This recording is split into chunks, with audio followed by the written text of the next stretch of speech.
Patrick J. Buchanan is with us. We've not talked to him since the election. Pat, you and I both thought it was possible but difficult, and he pulled it off. I call it the forgotten man election. Well, I tend to agree with you. That's a terrific victory. I don't know that Michigan's decided, but Wisconsin and Pennsylvania and some of these other states that he carried, and surprisingly bringing those working class and Catholic voters back home to the Republican Party the way Reagan did and the way Nixon did. It's an historic achievement. We got an historic presidency coming. I think in some pretty exciting times are ahead. There's one thing I will say about the Trump presidency.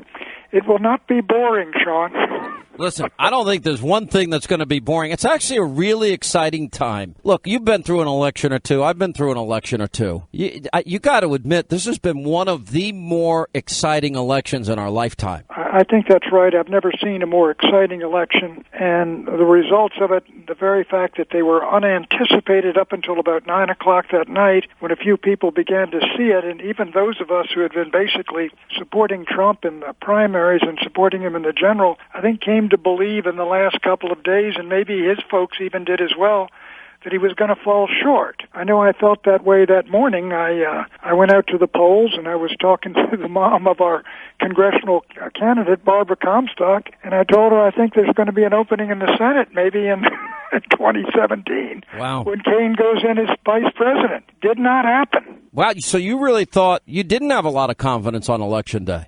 Now, on Election Day, I thought we was going to fall short, I'll be honest. Well, that's fair. I mean, Look, I was putting the odds pretty much at 50-50. I didn't know how it would fall. I mean, my hope was that what happened, and that was sort of Brexit-like. My hope was that all of these people that I talk about or have talked about out of work, in poverty, on food stamps, not part of a recovery, that they would come out in droves, and I think they did, and I think that's why it was the forgotten man election. And I never thought that Hillary was resonating in any way. Well, let me say, I did not, or I suspected that he would not be able to pick up Florida, Ohio, and North Carolina, and Iowa, and then start getting states like Wisconsin and Pennsylvania and states like that. I just felt that, he couldn't pick up all the tricks. He would fall short. But let me say this, Sean.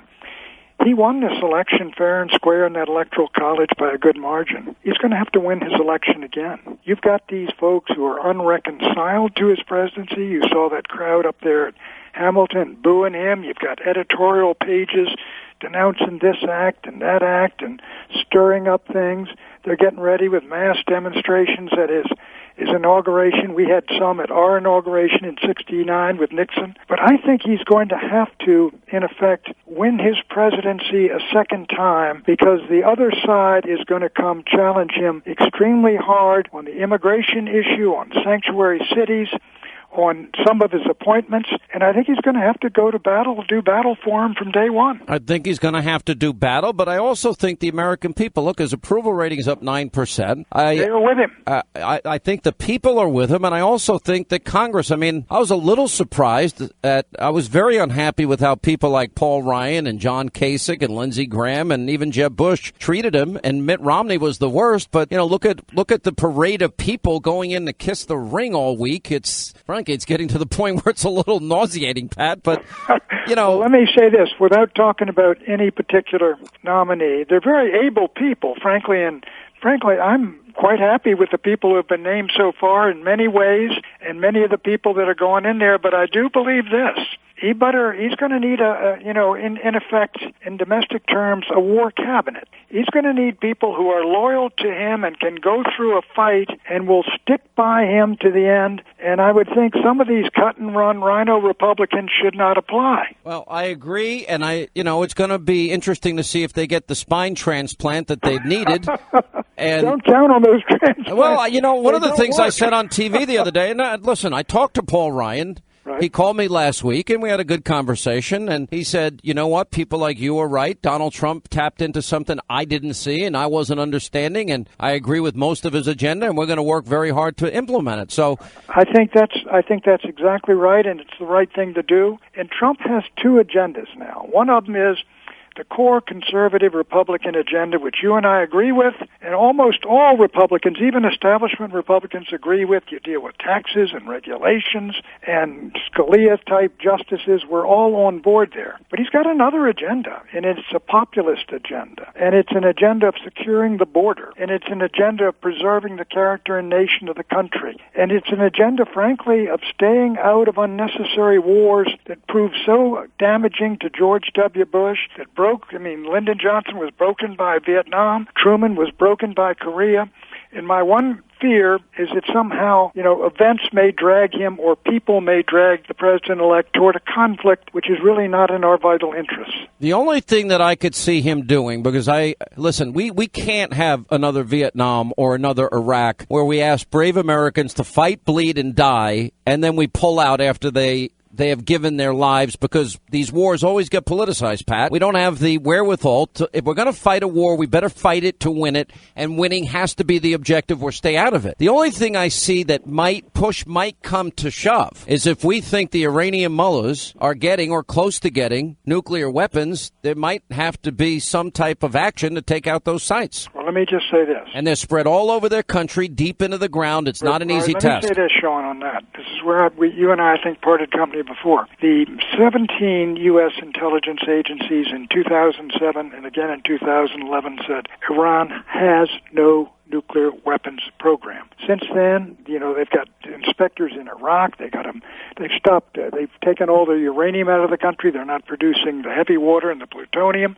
anymore. And there's all these inspectors all over the place. So I think what Senator Corker ought to do is call up all these intelligence guys, sit them down right in front of them and say, now tell us, you said twice that Iran has no nuclear weapons program, the last time in 2011. Do they have one now? And if they do, where is it being done? Because we got cameras in all the major sites. But not all the sites. If it's secret and hidden, demand the inspectors go in there now. Pat. And that way you'll have the Europeans with you. I agree. And we wanted anytime inspections. But, they ended up paying ransom for hostages without any guarantees, and they're not even our inspectors, and they get 28 days to clean up the mess, so that you can't. If you're building a bomb and you got stuff in there, but you got satellites overhead, and it's a secret site, and they won't show it, I would come to tend to agree with you. My view has always been, Sean, the Iranians don't want a bomb. Well, then why are they spinning these? And we got 5,000, and why the Israelis got a couple of hundred. That's the end of them. Why are they spinning their centrifuges then? Why do they want the plutonium then? They got a good. The reason they pulled all this stuff was to convince the Americans that they were doing what they had decided not to do. But remember, which was build a nuclear weapon, and they got $150 billion for it. But remember, it's the same game that North Korea played with Clinton. In other words, they would start up their program, we'd offer them incentives and money, and they'd stop for a little bit, and then they'd start, and then they succeeded. Well, they built and tested and exploded a bomb, and they're working on the missiles. They don't have it perfected. Let me tell you, if we saw a test coming up where Iran looked like they're going to test a device, then we ought to have people right there immediately.